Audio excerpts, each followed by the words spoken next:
Hey guys, Aniket Singh है। Welcome to the channel. And guys, आज के वीडियो में हम बात करेंगे कि अगर आप अपनी गाड़ी की डिलीवरी लेते हैं तो उसकी पीडीआई कैसे की जाती है, क्या पॉइंट जो है वो आपको ध्यान रखने चाहिए एंड किन चीज़ों को ध्यान में रख के आपको अपनी पीडीआई करवानी चाहिए। तो चलिए वीडियो में हम इस बारे में बात करेंगे और वीडियो को स्टार्ट करते हैं। तो गाइस, ये है मेरी नेक्सॉन फेसलिफ्ट का प्योर एस मॉडल। इसको मुझे लिए हुए अराउंड 20 डेज़ कम्प्लीट हो चुके हैं। गाड़ी की डिलीवरी लेने से पहले मैंने इसकी पीडीआई करी थी एंड पीडीआई मैंने कैसे करी थी वो आपको इस वीडियो में बताऊँगा। तो भाई फर्स्ट थिंग फर्स्ट जो होती है, वीडियो में बहुत लंबा नहीं करूँगा। यहाँ पे आपको मैं बेसिक चीज़ें बताऊँगा जो इंपॉर्टेंट होती हैं पीडीआई के लिए। सबसे पहली चीज़, आप अपनी गाड़ी को पूरा वॉश करवाइए। आपकी गाड़ी स्टॉक यार्ड में खड़ी रहती है, बहुत धूल डस्ट वगैरह रहती है। अगर वो आपसे बोलते हैं कि आप डस्ट में पीडीआई करो तो आप उसको मना कर दो। अपनी गाड़ी को पूरा प्रॉपर कंप्लीट जो है क्लीन करवाओ और क्लीन करवाने के बाद ही पीडीआई करो, क्योंकि क्या होता है कि बहुत सारे छोटे छोटे स्क्रैचेस जो होते हैं ना, वो हमको समझ में नहीं आते। एंड पीडीआई हमेशा दिन में होती है। कभी भी पीडीआई को आप रात में इवनिंग मत करना। अगर वो आपसे बोलते हैं कि सर टाइम कम है या हमको डिलीवरी करनी है, ये करना है वो करना, तो आप बोल देना कि हम कोई दिक्कत नहीं, हम नेक्स्ट डे कर लेंगे या फिर डिलीवरी जो है एक्सटेंड कर लेंगे। लेकिन पीडीआई हमेशा दिन में करना। दिन में होता है ये है कि आपको अगर आपकी गाड़ी में कहीं से भी पेंट जो है वो चेंज हुआ है या फिर अगर मान लो उन्होंने रीपेंट वगैरह कुछ भी किया होता है ना, वो समझ में आ जाता है। रीपेंटेड गाड़ी जो होती है ना, अगर आप ऐसे साइड में खड़े हो गए, आपको डिफरेंस दिखना शुरू हो जाएगा पैनल्स के बीच में कि फर्स्ट पैनल में कितना गैप दिख रहा है आपको पेंट में एंड सेकंड पैनल में कितना गैप है आपके पेंट में। तो ये चीज़ जो है ना वो आपको दिन में समझ में आएगी। एंड रीपेंटिंग की जो चीज़ होती है ना वो बिल्कुल क्लियर दिख जाती है। अगर आपको सरफेस को थोड़ा सा आप टच करोगे तो जो कंपनी से पेंट होकर गाड़ी आती है उसका पेंट जो क्वालिटी होती है वो अलग होती है, बहुत स्मूथ होता है फिनिश जो है वहाँ का पैनल का।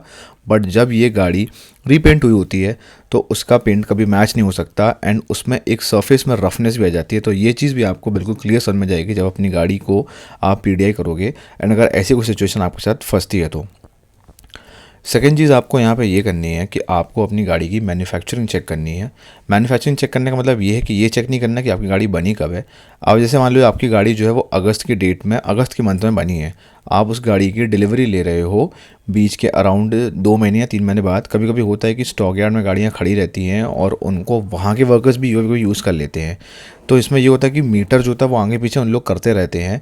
एंड मैन्युफैक्चरिंग चेक करने से आपको ये समझ में जाएगा कि आपकी गाड़ी कितनी पुरानी है। 5 महीने 6 महीने पुरानी है तो वो स्टॉक यार्ड में करके थोड़ा सा आप उसका रिकॉर्ड चेक कर लो। ये इंपॉर्टेंट चीज़ होती है, कोई भी इसको ध्यान नहीं देता, लेकिन ये बहुत ही इंपॉर्टेंट चीज़ मैंने नोटिस करी थी अपनी गाड़ी को पीडीआई लेने से पहले। अब यहाँ पे हम बात करते हैं गाड़ी के पैनल्स के बारे में। आप देख सकते हो आपकी गाड़ी के पैनल जो होते हैं ना वो काफ़ी कंपनी फिटेड बहुत ही अच्छे से होते हैं। गाड़ी में अगर कहीं से भी कुछ भी एक्सीडेंटल प्रॉब्लम होगा ना, आपको पैनल गैप्स जो है वो आराम से दिख जाएंगे। एंड पैनल गैप जो ऐसे होते हैं ना वो कभी सेट नहीं हो सकते दोबारा। एक बार गाड़ी कंपनी से फिट होके आती है, जो कंपनी फिटेड चीज़ होती है ना वो कभी आप मैच नहीं कर सकते। कोई भी बड़ा मैकेनिक हो इंडिया में कहीं पर भी, कोई बहुत बड़ा मैकेनिक, वो इस गाड़ी को, कोई भी गाड़ी को मैच नहीं कर सकता जैसी वो कंपनी से फिटेड होके आती है।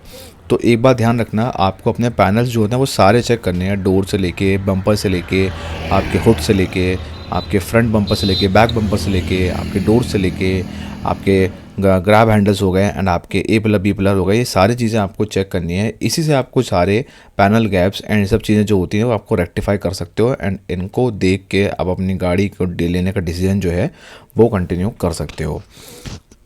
ये चीज़ मैं आपको बता रहा हूँ, ये इंपॉर्टेंट इसलिए है क्योंकि बहुत सारे केसेस में ऐसा होता है कि आप गाड़ी की डिलीवरी ले लेते हो लेकिन वो गाड़ी एक्सीडेंटल होती है।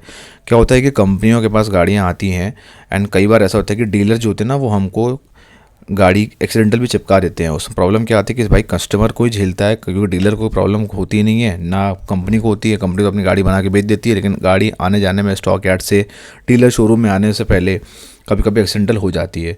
तो ये एक चीज़ है जो बहुत बड़ा फैक्टर प्ले करती है। अगर ऐसी कोई चीज़ आप फेस कर रहे हो तो बिल्कुल उस गाड़ी को रिजेक्ट कर दो, वो गाड़ी लेने के लिए आपको बिल्कुल भी ज़रूरत नहीं है।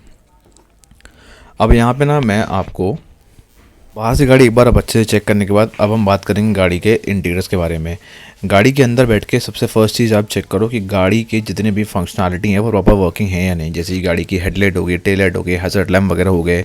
क्या होता है ना कि ये सब चीज़ें बहुत छोटी छोटी चीज़ें होती हैं, लेकिन ये चीज़ें हम हमेशा मिस कर जाते हैं। क्योंकि क्या होता है ना, कंपनी वाले आपको जितनी जल्दी उसको उतनी जल्दी गाड़ी चिपकाने के पीछे पड़ रहे थे। तो आपको चेक करने की आपकी गाड़ी की डीआरएल सही चल रही है कि नहीं, हेडलाइट सही चल रही है कि नहीं, आपकी टेल लाइट जो है वो सही चल रही है कि नहीं। कई बार ऐसा होता है कि आपकी लेफ्ट की टेल लाइट जल रही है, राइट की जल नहीं रही है, वो आपने चेक नहीं किया, फिर बाद में आप सर्विस सेंटर में जा रहे हो एंड सर्विस सेंटर में जाके भी कंपनी वाले आपको बोलते हैं कि आप इंश्योरेंस में क्लेम करो। क्यों करें हम इंश्योरेंस में क्लेम? हमारी गाड़ी जो है डिफेक्टिव आप हम दे रहे हो एंड हम उसको इंश्योरेंस में क्लेम करके अपना नुकसान क्यों करवाएं?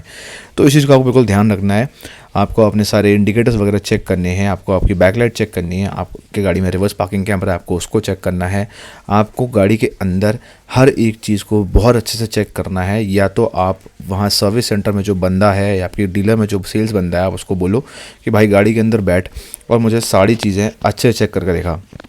ये तो होगी आपकी गाड़ी के इंटीरियर की चीज़। एक और चीज़ आप ध्यान रखना, गाड़ी के अंदर जब आप बैठोगे तो आपको गाड़ी का ओडोमीटर सबसे पहले चेक करना है कि वो गाड़ी कितनी चली हुई है। ये आपको बताने का रीज़न ये है कि अगर आपकी गाड़ी 100 किलोमीटर ऊपर चली है, इसका मतलब आप समझ लो कि या तो वो सर्विस सेंटर या स्टॉक यार्ड के बीच में डिस्टेंस जो है बहुत लंबा ट्रैवल करके आई है, या तो फिर ऐसा हो सकता है कि भाई बीच में गाड़ी जो है वो इधर उधर किसी ने चलाई है।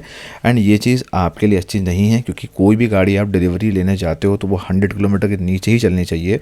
अगर आपको डीलर ऐसी गाड़ी बेच रहा है जिसका आपको ओडोमीटर पे रनिंग रिकॉर्ड 100 किलोमीटर के ऊपर दिख रहा है, उस गाड़ी को आप रिजेक्ट कर दो। आप उनको बोलो कि मुझे कोई दूसरी गाड़ी दो आप, लेकिन मैं 100 किलोमीटर के ऊपर की गाड़ी जो है वो डिलीवरी नहीं लूँगा।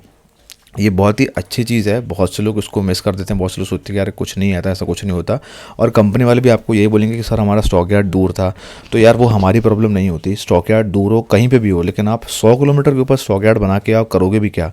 कितनी गाड़ियाँ आप आना जाना करते रहोगे? ऐसे सिचुएशन पे होता ये है कि कंपनी एक ट्रांसपोर्ट व्हीकल को बुलाती है, फिर वहाँ से उस गाड़ी को स्टॉक यार्ड से डीलर के शोरूम पे लेके आती है। लेकिन अगर इस केस में ऐसा हो रहा है कि आपकी गाड़ी 100 किलोमीटर के ऊपर चली है, तो आप रिक्वेस्ट करो कि भाई हमको दूसरी गाड़ी दो, नहीं तो फिर आप वो गाड़ी को रिजेक्ट कर दो, उस गाड़ी को आपको लेने की नीड नहीं है।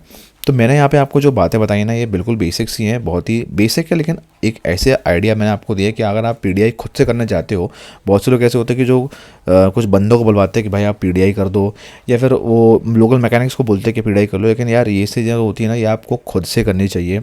रीज़न इसका ये है खुद से करने का कि आपकी गाड़ी है, आपको नॉलेज होना चाहिए आपकी गाड़ी में क्या प्रॉब्लम है क्या नहीं है। वो मैकेनिक आपको अच्छे से बताएगा नहीं, कोई और बंदा आपको अच्छे से बताएगा नहीं। आप खुद समझ सकते हो कि आपकी गाड़ी में क्या चीज़ें सही थी, क्या चीज़ें सही नहीं थी।